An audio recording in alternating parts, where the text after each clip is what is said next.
alaikum and greetings to all. This video marks the third episode of this series where we will indulge into the fine details of the Bible and textual criticism. In order to better understand who Jesus, whom peace be upon, really was, we need to rigorously evaluate the authenticity of the sources that mention him. With that said, today we would like to answer the following question.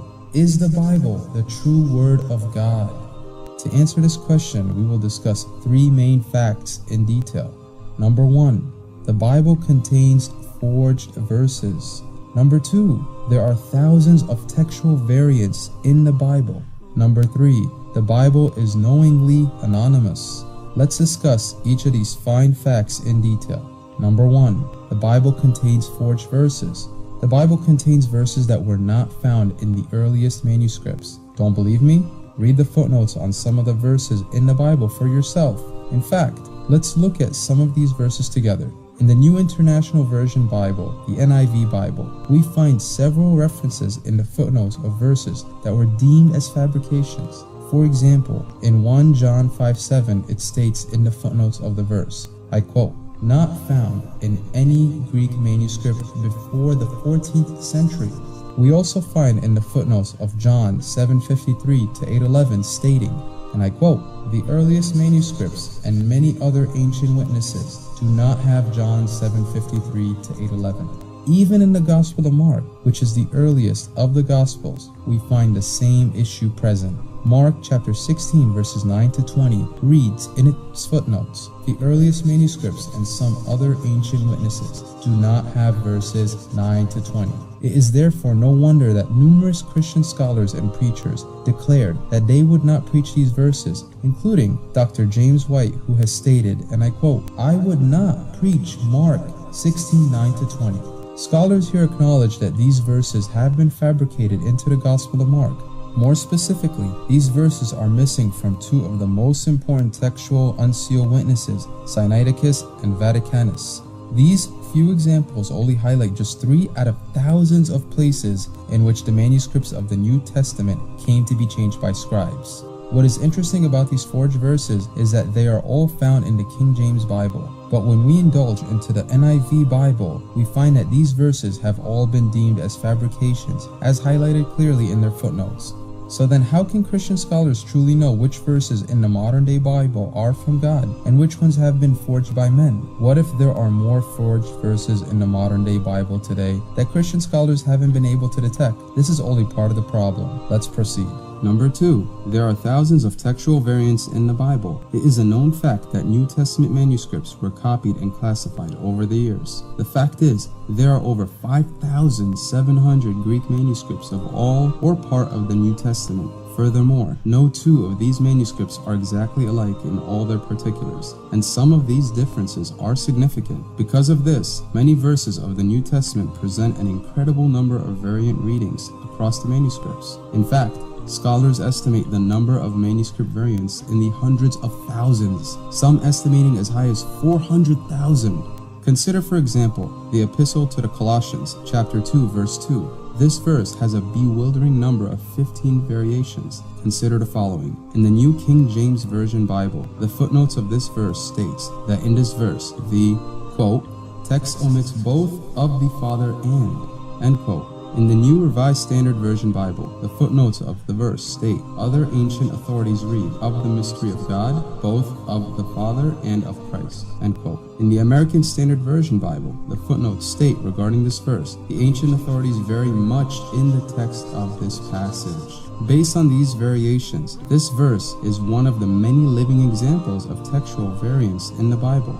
As another example, let's take a look at the textual problem presented by Luke chapter 10, verse 1. Looking into the Revised Standard Version Bible, this verse reads, "After this, the Lord appointed 70 others and sent them on ahead of him, 2 by 2, into every town and place where he himself was about to come." However, looking into the NIV Bible, this verse reads, "After this, the Lord appointed 72 others and sent them 2 by 2 ahead of him to every town and place where he was about to go." As you can see, the editors for these 2 different versions of the Bible chose different readings for this verse, that is, 70 versus 72. But what did the original words of God say? 70 or 72? It is no surprise that in the footnotes of the RSV Bible, on this verse it states, quote, Other ancient authorities read 72, end quote.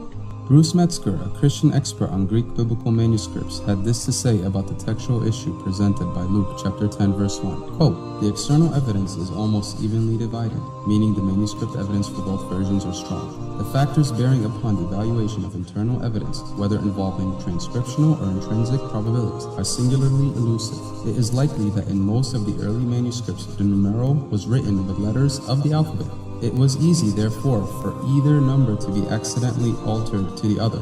Those who transmitted the account prior to its inclusion in Luke 10 may have wished to convey a symbolic meaning in the number of the disciples, and it is easy to find parallels in Jewish antiquity for either 70 or 72. It is, however, exceedingly difficult to ascertain what symbolism is intended in Luke's account. So evenly balanced are these two possibilities, i.e. both readings, 70 and 72, that it is hazardous to dogmatize as to which is more probable. As you can see, according to Christian experts, the criteria that has been developed by the textual scholars depend largely upon probabilities. Often the textual critics must weigh one set of probabilities against another. Therefore, given the examples demonstrated, we can affirm Bruce Metzger's statement when he said that, quote, "All known witnesses of the New Testament are to a greater or lesser extent mixed texts, and even several of the earliest manuscripts are not free from egregious errors," end quote. So besides having to answer the question of whether the Bible is the Word of God, we have the difficult task of identifying which version of the Bible may be the Word of God.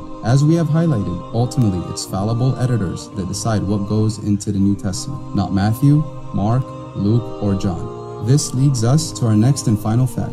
Number 3, the Bible is knowingly anonymous. The authors of the Gospels are unknown. In fact, they're anonymous. Biblical scholars rarely, if ever, ascribe Gospel authorship to Matthew, Mark, Luke, or John. As New Testament scholar Bart Ehrman tells us, quote, "Most scholars today have abandoned these identifications and recognize that the books were written by otherwise unknown but relatively well-educated Greek-speaking and writing Christians during the second half of the 1st century," end quote.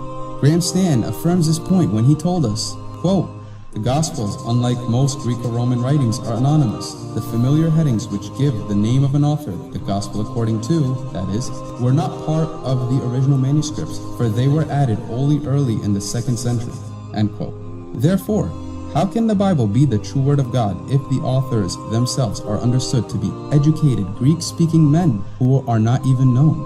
For a book to be from God, there are very strict requisites that must be met. It must be free from human intervention and errors. As we can see based on the facts provided, the Bible fails to meet these requisites. In comparison to the Bible, the glorious Quran does not have these problems. All the Quranic manuscripts have been preserved since their time of revelation. No errors or human intervention exist in the Quran.